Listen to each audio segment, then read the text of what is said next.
Il faut apprendre à gérer l'argent. Il faut apprendre à être chiche de temps en temps. Quand on vous demande, il ne faut pas toujours dire oui, ah ok, tenez, vous n'irez nulle part.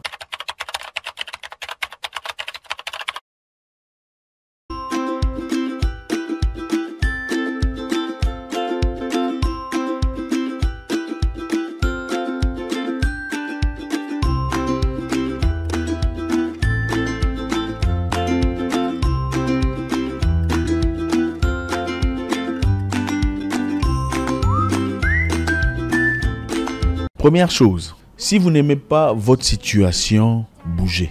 Vous n'aimez pas votre situation actuelle de la vie, bougez. Vous n'êtes pas un arbre. Donc peu importe ce que vous traversez dans la vie, si vous sentez que vous êtes gêné, vous êtes mal à l'aise, vous n'êtes pas heureux ou heureuse, vous n'êtes pas dans les conditions que vous auriez souhaitées, arrêtez de pleurnicher, arrêtez de vous inquiéter, arrêtez de perdre votre énergie dans la négativité, bougez. Vous vivez chez quelqu'un, vous êtes maltraité et vous êtes censé être là pour des raisons en dehors de votre contrôle. Prenez les temps nécessaires.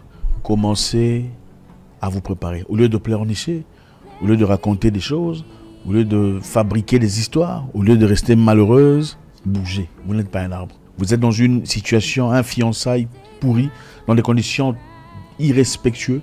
Vous ne vous sentez pas valorisé, vous ne vous sentez pas bien dans votre peau. Vous n'êtes pas un arbre. Oh, il me fait ça. Oh, c'est toujours comme ça. Vous êtes dans une histoire où il n'y a pas de respect. Il n'y a clairement pas de considération. Associé à un partenaire ou une partenaire très irrespectueuse. Vous n'êtes pas un arbre. Vous n'êtes pas obligé d'y rester par reconnaissance ou parce que la famille mettra la pression sur vous. Partez. Faites ce que vous avez à faire. En tout cas, je vous encourage de réaliser que vous n'êtes pas un arbre. Vous n'aimez pas où vous êtes, vous n'aimez pas la ville, vous n'aimez pas les situations, vous n'aimez pas le boulot, vous n'êtes pas un arbre, partez. Ça ne sera pas la fin de votre vie, ça ne sera pas la fin du monde, ça fera mal pendant un temps, mais le mal passera. Bougez de là où vous êtes. Première chose. Deuxième chose, la haute standard ou le haut standard vous protège de mauvaises expériences de la vie. Le haut standard vous protège de mauvaises expériences. C'est-à-dire quoi? C'est-à-dire si vous vous prenez vous-même dans un standard élevé, vous commencez à vous écarter des choses qui n'ont aucune importance et qui nous apportent très peu de valeur. Le haut standard, c'est quoi? Le haut standard, c'est savoir ce qu'on est. C'est se connaître. Hein? C'est avoir de la considération pour soi-même. C'est avoir de la confiance en soi. Et je comprends que quelquefois, on peut perdre sa confiance en soi, surtout quand on n'a pas beaucoup d'argent, quand on traverse un moment financièrement sec. Ça arrive à tout le monde, ça peut arriver à n'importe qui. Ça m'est arrivé aussi, je me souviens, il y a des gens à qui tu commences à parler avec très peu d'assurance parce que tu sais consciemment que tu n'as pas d'argent, parce que tu sais que tu n'as pas de salaire. Je me souviens, on m'a offert un contrat à un moment donné que je n'aurais jamais pu accepter. Mais seulement parce que tu n'as pas de ressources en ce moment-là, tu es obligé d'accepter. C'est de ça qu'on parle. Comprenez une chose, autant il faut de temps en temps savoir jouer à l'intelligence. Le lion ne mangera jamais de l'herbe, peu importe la faim dans laquelle il se trouve. Si vous prenez le lion, vous l'envoyez loin dans les montagnes, il ne mangera pas d'herbe parce qu'il n'y a pas d'antilope. Il mangera la chair, peu importe ce que c'est, mais il mangera la chair. Considérez-vous comme un lion. Il y a un standard qu'il ne faut pas atteindre dans la vie. Il y a des niveaux où il ne faut pas se rabaisser. Parce qu'on n'a pas. C'est surtout parce qu'on n'a pas d'argent. Parce qu'on est en position de faiblesse. Il y a des moments où il faut dire non, je n'accepterai pas ça.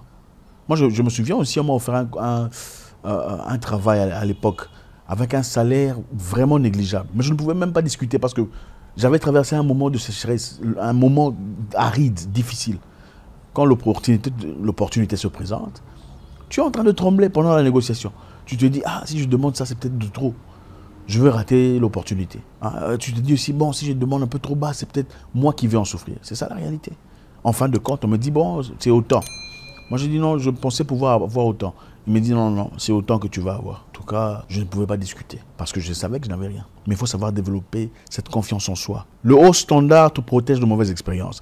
Quand tu as un standard, même avec les gens que tu côtoies sur le plan amoureux, tu as un standard, tu rencontres très peu de mauvaises expériences. La plupart des mauvaises expériences arrivent quand vous baissez votre standard pour accommoder des gens. Ce n'est pas tout à fait ce que je veux, mais bon, je vais accepter ça seulement, espérant que ça soit comme ça. C'est souvent dans ce cas-là que vous rencontrez beaucoup de mauvaises expériences. Gardez un standard haut, peu importe la situation dans laquelle.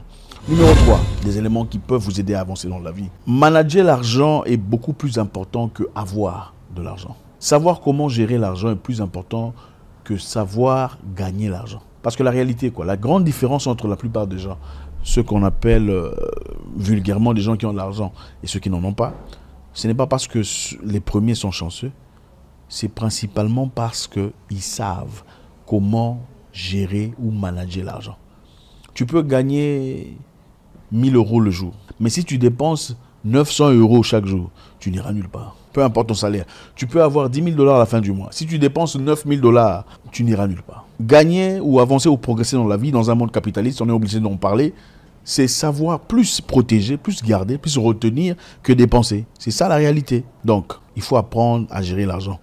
Il faut apprendre à être chiche de temps en temps. Quand on vous demande, il ne faut pas toujours dire oui, ah ok, tenez, vous n'irez nulle part. Il y a une personne que je respecte m'a dit, il y a très longtemps, Zach, on ne reste jamais millionnaire en donnant. Ou on ne devient jamais millionnaire en donnant. Donner, c'est bien. C'est très bien de donner, c'est très bien d'aider, c'est très bien d'assister, mais il faut comprendre qu'à un moment donné de la vie, il faut savoir être un peu égoïste.